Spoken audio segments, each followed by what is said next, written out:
मुर्गे की सीख। अरेबियन नाइट्स की कहानी। एक बड़ा व्यापारी था गांव में, जिसके पास बहुत से मकान, पालतू पशु और कारखाने थे। एक दिन वह अपने परिवार सहित कारखानों, मकानों और पशुशालाओं आदि का मुआयना करने के लिए गांव में गया। उसने अपनी एक पशुशाला भी देखी, जहां एक गधा और एक बैल बंधे हुए थे। उसने देखा कि व्यापारी पशु पक्षियों की बोली समझता था, इसलिए वह चुपचाप खड़ा होकर दोनों की बातें सुनने लगा। बैल गधे से कह रहा था, तू बड़ा ही भाग्यशाली है जो मालिक तेरा इतना ख्याल रखता है। खाने को दोनों समय जौ और पीने के लिए साफ पानी मिलता है। इतने आदर सत्कार के बदले तुझसे केवल यह काम लिया जाता है कि कभी मालिक तेरी पीठ पर बैठकर कुछ दूर सफर कर लेता है, और तू जितना भाग्यवान है, मैं उतना ही अभागा हूं।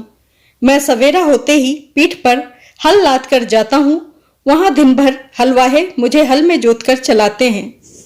गधे ने यह सुनकर कहा, ऐ भाई, तेरी बातों से लगता है कि सचमुच तुझे बड़ा कष्ट है, किंतु सच तो यह है कि तू यदि मेहनत करते करते मर भी जाए तो भी ये लोग तेरी दशा पर तरस नहीं खाएंगे। अतः तू एक काम कर, फिर तुझसे इतना काम नहीं लिया जाएगा और सुख से रहेगा। ऐसा क्या करूं मित्र? उत्सुकता से बैल ने पूछा। बैल के पूछने पर गधे ने कहा, तू झूठ मूठ का बीमार पड़ जा। एक शाम को दाना भूसा मत खा और अपने स्थान पर इस प्रकार लेट जा कि अब मरा कि तब मरा। दूसरे दिन सुबह जब हलवाहा बैल को लेने के लिए पशुशाला में पहुंचा तो उसने देखा कि रात की लगाई सानी ज्यों की त्यों रखी है और बैल धरती पर पड़ा हाँफ रहा है। उसकी आंखें बंद हैं और उसका पेट फूला हुआ है। हलवाहे ने समझा कि बैल बीमार हो गया है। यही सोचकर उसने उसे हल में ना जोता। उसने व्यापारी को बैल की बीमारी की सूचना दी। व्यापारी यह सुनकर जान गया कि बैल ने गधे की शिक्षा पर अमल करके स्वयं को रोगी दिखाया है।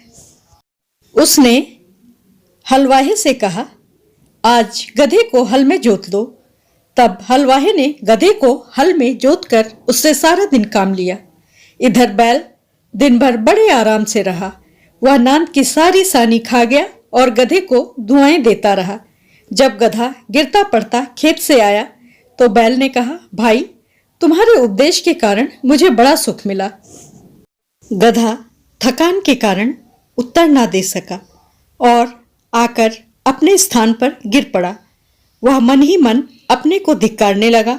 अभागे, तूने बैल को आराम पहुंचाने के लिए अपनी सुख सुविधा में व्याधान डाल दिया।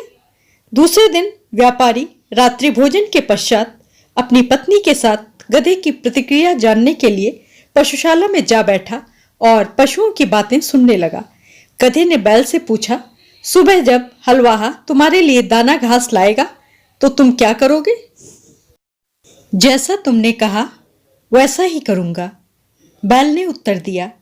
इस पर गधे ने कहा, नहीं, ऐसा मत करना, वरना जान से मारे जाओगे। शाम को लौटते समय हमारा स्वामी तुम्हारे हलवाहे से कह रहा था कि कल किसी कसाई और चर्मकार को बुला लाना और बैल जो बीमार हो गया है उसका मांस और खाल बेच डालना। मैंने जो सुना था वह मित्रता के नाते बता दिया। अब तेरी इसी में भलाई है कि सुबह तेरे आगे चारा डाला जाए तो तू उसे जल्दी से उठकर खा लेना और स्वस्थ बन जाना। फिर हमारा स्वामी तुझे स्वस्थ देखकर मुझे मारने का इरादा छोड़ देगा। यह बात सुनकर बैल भयभीत हो गया। भाई, ईश्वर तुझे सदा सुखी रखे, तेरे कारण मेरे प्राण बच गए। अब मैं वही करूंगा जैसा तूने कहा है। गधे और बैल की बातें सुनकर व्यापारी ठहाका लगाकर हंस पड़ा। उसकी स्त्री को इस बात से बड़ा आश्चर्य हुआ। वह पूछने लगी कि तुम अकारण ही क्यों हंस पड़े? व्यापारी ने कहा, यह बात बताने की नहीं है। मैं सिर्फ यह कह सकता हूं कि मैं बैल और गधे की बातें सुनकर हंसा हूं। स्त्री ने कहा, मुझे भी वह विद्या सिखाओ जिससे तुम पशुओं की बोली समझ लेते हो। इस पर व्यापारी ने इनकार कर दिया। स्त्री बोली, आखिर तुम मुझे यह क्यों नहीं सिखाते? व्यापारी बोला, अगर मैंने तुम्हें यह विद्या सिखाई तो मैं जीवित नहीं रहूंगा। स्त्री ने कहा, तुम झूठ बोल रहे हो। क्या वह आदमी जिसने तुम्हें यह विद्या सिखाई थी सिखाने के बाद मर गया था? तुम कैसे मर जाओगे? कुछ भी हो, मैं तुमसे यह विद्या सीख कर ही रहूंगी। अगर तुम मुझे नहीं सिखाओगे तो मैं प्राण त्याग दूंगी। यह कहकर वह व्यापारी की स्त्री घर में आ गई और अपनी कोठरी का दरवाजा बंद करके रात भर चीखती चिल्लाती रही और गाली गलौज करती रही। व्यापारी रात को तो किसी तरह सो गया, लेकिन दूसरे दिन भी वही हाल देखा तो उसने स्त्री को समझाया, तू बेकार जिद करती है, यह विद्या तेरे सीखने योग्य नहीं कहा, जब तक तुम मुझे यह भेद नहीं बताओगे मैं खाना पीना छोड़े रहूंगी और इसी प्रकार चिल्लाती रहूंगी। इस पर व्यापारी तनिक क्रोधित हो उठा और बोला, अरे मूर्ख, यदि तेरी बात मान लूंगा तो तू विधवा हो जाएगी, मैं मर जाऊंगा। स्त्री ने कहा, तुम जियो या मरो मेरी बला से, लेकिन मैं तुमसे यह सीख कर ही रहूंगी कि पशुओं की बोली कैसे समझी जाती है। व्यापारी ने जब देखा कि वह महामूर्खा अपना हठ छोड़ नहीं रही है तो उसने अपने और ससुराल के रिश्तेदारों को बुलाया ताकि वे उस स्त्री को अनुचित हठ छोड़ने के लिए समझाएं। उन लोगों ने भी उस मूर्ख स्त्री को हर प्रकार समझाया, लेकिन वह अपनी जिद से न हटी। उसे इस बात की बिल्कुल चिंता ना थी कि उसका पति मर जाएगा। छोटे बच्चे माँ की दशा देखकर रोने लगे। व्यापारी की समझ में ही नहीं आ रहा था कि वह अपनी स्त्री को कैसे समझाए कि इस विद्या को सीखने का हठ ठीक नहीं है। वह अजीब दुविधा में था। अगर मैं बताता हूं तो मेरी जान जाती है और नहीं बताता तो मेरी स्त्री रो रो कर मर जाएगी। इसी उधेड़ बुन में वह अपने घर से बाहर जा बैठा। तभी उसने देखा कि उसका कुत्ता उसके मुर्गे को मुर्गियों के साथ विहार करते देखकर गुर्राने लगा है। कुत्ते ने मुर्गे से कहा, तुझे लज्जा नहीं आती कि आज के जैसे दुखदाई दिन भी तू मौज मजा कर रहा है? मुर्गे ने कहा, आज ऐसी क्या बात हो गई कि मैं आनंद ना करूं? कुत्ता बोला, आज हमारे स्वामी अति चिंतातुर हैं।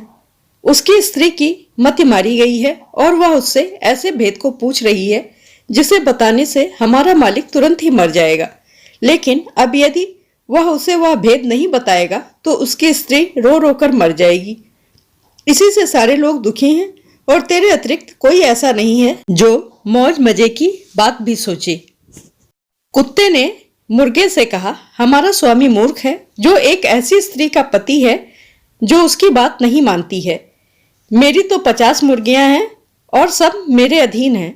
अगर स्वामी मेरे बताए अनुसार काम करे तो उसका दुख अभी दूर हो जाएगा। कुत्ते ने पूछा, वह क्या करे कि उस मूर्ख स्त्री की समझ वापस आ जाए? मुर्गे ने कहा, हमारे स्वामी को चाहिए कि एक मजबूत डंडा लेकर उस कोठरी में जाए जहां उसकी स्त्री चीख चिल्ला रही है, दरवाजा बंद कर ले और स्त्री को जमकर दंड दे। कुछ देर बाद उसकी स्त्री अपना हठ छोड़ देगी। मुर्गे की बात सुनकर व्यापारी में जैसे नई चेतना आ गई। वह उठा और एक मोटा डंडा लेकर उस कोठरी में जा पहुंचा जिसमें बैठी उसकी स्त्री चीख चिल्ला रही थी। दरवाजा अंदर से बंद करके व्यापारी ने स्त्री पर डंडे बरसाने शुरू कर दिए। कुछ देर चीख पुकार करने पर भी जब स्त्री ने देखा कि डंडे पड़ते ही जा रहे हैं तो वह घबरा उठी। वह पति के पैरों में गिरकर कहने लगी, अब हाथ रोक लो, अब मैं कभी ऐसी जिद नहीं करूंगी। इस पर व्यापारी ने हाथ रोक लिया और मुर्गे को मन ही मन धन्यवाद दिया, जिसके सुझाव से उसकी पत्नी सीधे रास्ते पर आ गई थी। देखने तथा सुनने के लिए सादर आभार एवं हार्दिक धन्यवाद। कृपया मेरे चैनल को सब्सक्राइब और वीडियो को लाइक, शेयर और कमेंट करना ना भूलें।